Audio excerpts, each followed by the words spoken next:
सीधे सबसे पहले त्रिपुरा के राज्य के लिए चरण सिंह सापरा साहब के पास चलते हैं। साहब, आपने नागालैंड में रैली की लेकिन त्रिपुरा और मेघालय को छोड़ दिया, ये कैसी चुनावी स्ट्रैटेजी है, मुझे समझाइए चरण सिंह सापरा साहब। आधे अधूरे मन से आपने साल की शुरुआत के जो सेमीफाइनल है उसके 2 चुनाव ऐसे लड़े। देखिए, ऐसा दीपक जी, नागालैंड में तो रैली हुई और साथ में मेघालय में भी आपको बताऊं कि वहां भी रैली हुई थी। और जहां तक त्रिपुरा की आप बात करते हैं कि हम सीपीआईएम के साथ में हम मात्र 13 सीटों पर लड़ रहे हैं। मेरी आवाज आ रही? जरा वॉल्यूम कम है, ये वॉल्यूम भी बढ़ा दीजिए जरा। अच्छा ठीक है, मैं दोनों करवा देता हूं। क्लियर नहीं सुनाई दे रही है? हाँ, जो जरा लाउड करा दीजिए। तो त्रिपुरा के अंदर हम मात्र 13 सीट पर लड़ रहे हैं और त्रिपुरा में आपके आंकड़े भी बता रहे हैं कि ये जो लड़ाई है वो भारतीय जनता पार्टी के बीच में और कम्युनिस्ट और कांग्रेस पार्टी का जो गठबंधन है उसके बीच में सीधी लड़ाई है और ये बहुत क्लोज फाइट होगी। आपके एग्जिट पोल जो आंकड़े दिखा रहे हैं, मैं आपको बता दूं कि ये एग्जिट पोल है, ये एग्जैक्ट पोल नहीं है। एग्जैक्ट पोल तो 2 तारीख को समझेगा कि वहां की जनता ने क्या नतीजा उन्होंने चाहा है। और मेघालय के अंदर भी जिस तरह से आप आंकड़े दिखा रहे हैं कांग्रेस पार्टी के, मुझे नहीं लगता कि इतने कम आंकड़े उसमें होंगे। और नागालैंड में भी कांग्रेस पार्टी मजबूती से चुनाव लड़ी है और विषय जो वहां पर उठाए गए हैं, जो जनता के मुद्दे हैं, जनता के मुद्दों पर कांग्रेस पार्टी ने अपना ध्यान केंद्रित किया है। और निश्चित रूप से नागालैंड के अंदर चाहे आज इन्होंने कितनी ही वहां पर गुंडागर्दी करना चाहिए, वहां पर हंगामा हुआ है, मारकाट भी हुई है, सारी चीजें हुई है वहां पर, लेकिन फिर भी जनता का जो वोट है वो कांग्रेस पार्टी को निश्चित रूप से नागालैंड में आएगा। चरण सिंह सापरा जी, आई थिंक मोस्ट हम्बली पहले ही बता देते हैं कि हम भी एग्जैक्ट पोल होने का दावा नहीं करते। लेकिन मैं एक राइडर यहाँ पे लगा दूं, मैंने जब कहा था कि त्रिपुरा और मेघालय के लिए मैंने ये बात कांग्रेस के लिए इसलिए कही कि आधे अधूरे मन से चुनाव लड़ रही है, क्योंकि ऐसा चुनाव की रैली उनकी हुई होगी लेकिन चुनाव के प्रचार के दौरान ये इंप्रेशन गया था जिसके बारे में कई विश्लेषकों ने लिखा है। अब आप बता दीजिए आंकड़े क्या कहते हैं।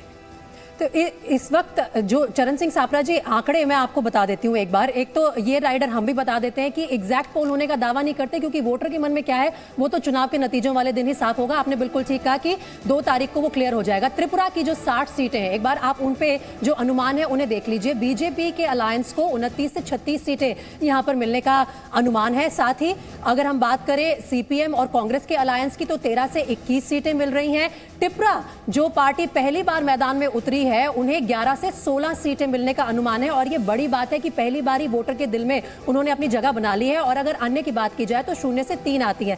सर, यहां पर मुझे आपसे ये सवाल पूछना है चरण सिंह सापरा जी, जिसका हम पहले भी स्टूडियो में डिस्कशन कर रहे थे कि यहां पे आपने खुद बताया कि सिर्फ 13 सीटों पर कांग्रेस चुनावी मैदान में उतरी।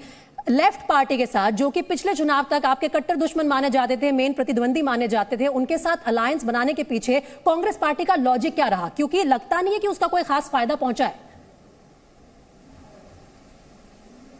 नहीं, इसका खास फायदा आपके आंकड़ों से नहीं नजर आ रहा है, लेकिन वही मैं कह रहा हूं कि 2 तारीख को इसका खास फायदा आपको नजर जरूर आएगा। देखिए, आज के जो राजनीतिक माहौल है उसके अंदर गठबंधन की राजनीति जो है वो सभी पार्टियां कर रही। भारतीय जनता पार्टी भी गठबंधन की राजनीति कर रही, हम भी गठबंधन कर रहे हैं।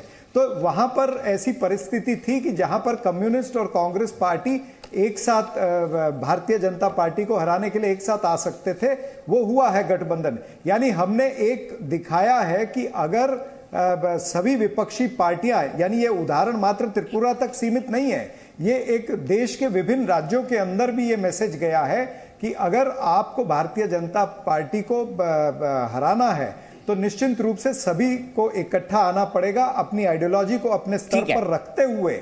लेकिन आपको एक ये भी ध्यान केंद्रित करना है कि देश के अंदर जो सत्ता नफरत फैला रही है, जो सत्ता के वजह से बेरोजगारी है, महंगाई है देश के अंदर, यानी जो जनता के मुख्य मुद्दे हैं, उन मुद्दों को लेकर के अगर हम इकट्ठे आएंगे तो निश्चित रूप से हम इस लड़ाई में जीत पाएंगे। चलिए प्रेम शुक्ला जी के पास चलते हैं। प्रेम शुक्ला जी, त्रिपुरा में एक पार्टी जो लेफ्ट सीपीएम के साथ कांग्रेस का अलायंस, कैसे देखते हैं इसको आइडियोलॉजिकली आप? देखिए, बंगाल में भी इसी तरह का अलायंस हुआ था सीपीएम और कांग्रेस के बीच, और उसका परिणाम भी आपके ध्यान में है कि विधानसभा चुनाव में कांग्रेस शून्य हो गई, सीपीएम निपट गई। तो उसी तरह की स्थिति त्रिपुरा में भी, मैं त्रिपुरा में था, अगरतला में भी था, गोमती जिले में भी गया था और कई जिलों में मेरा प्रवास हुआ। वहां त्रिपुरा में जमीन पर चूंकि कम्युनिस्ट पार्टी के कार्यकर्ता और कांग्रेस के कार्यकर्ता, ये बंगाल की तरह ही त्रिपुरा में भी जबरदस्त राजनीतिक हिंसा का दौर रहा है और एक दूसरे की प्राणों के दुश्मन रहे हैं। अब उनको अचानक उन्होंने अलायंस कर लिया। अलायंस कर लेने के बाद मन तो मिले नहीं है, उनको अस्तित्व की लड़ाई में एक दूसरे के साथ आए हैं। 2018 के पहले भारतीय जनता पार्टी त्रिपुरा की राजनीति में नगण्य थी। 2018 में भारतीय जनता पार्टी को जबरदस्त सफलता मिली और उसके कारण जो त्रिपुरा में कायाकल्प हुआ। त्रिपुरा एक ऐसा राज्य है जहां पर किसानों की आय दोगुनी हो गई। आप अगरतला के विमानतल पर उतरे, CNN IBN की एक पत्रकार वहां उतरी जो 2018 के में गई थी चुनाव कवर करने, तो उन्होंने कहा कि सिर्फ विमानतल पर उतरते ही ध्यान में आ जाता है कि कैसे कायाकल्प हुआ है, सड़कों पर गुजरते ही ध्यान में आता कैसे कायाकल्प हुआ है। लगभग 2.5 लाख लोगों को प्रधानमंत्री आवास योजना के तहत मुफ्त में मकान मिला है। एक 36 से 40 लाख की आबादी वाले राज्य में अगर आप लगभग 10 लाख लोग जो हैं उनको अपने अधिकार का एक 2.5 लाख मकान मिलने का मतलब, एक परिवार में अगर 5 सदस्य आप पकड़े तो 12.5 लाख लोग अगर आवास पा जाते, नहीं 1/3 आबादी लगभग आवास पा जाती है, हर घर नल से जल पहुंचने की योजना पर काम होता है, किसानों की आय बढ़ती है, तो उस कायाकल्प को देखकर जो हिंसक राजनीति देखे थे उन्होंने देखा कि अब सीपीएम और कांग्रेस एक आ गए हैं तो ये आने न पाए, इसलिए और सतर्क और सजग हो गए हैं और भारतीय जनता पार्टी के नेतृत्व में एनडीए को प्रचंड जनादेश देने के लिए तत्पर है। ठीक है, नागालैंड का आंकड़ा एक बार बता दीजिए। देवेंद्र जी कुछ जोड़ना चाहते हैं, तुरंत उनका कमेंट लेंगे और फिर आगे बढ़ेंगे। नहीं, मेरा सवाल जो है सापरा जी से था कि उन्होंने कहा कि नागालैंड में वो बहुत मजबूती से चुनाव लड़ रहे हैं। 60 सीटों में से कांग्रेस जो है संभवतः 20 से 25 सीटों के आसपास जो है वो चुनाव लड़ पा रही है। बहुमत का आंकड़ा या मतलब कोई भी पार्टी एब्सोल्यूट मेजॉरिटी में वो 31 है, लास्ट टाइम वो 0 पे थे। तो जब आप किसी स्टेट में पूरी सीटें ही नहीं लड़ पा रहे हैं तो ये किस किस्म की मजबूती है? तो मतलब आपने पूरी जान झोंकी ही नहीं है, तो फिर आप क्या दावा ठोकेंगे वहां पर?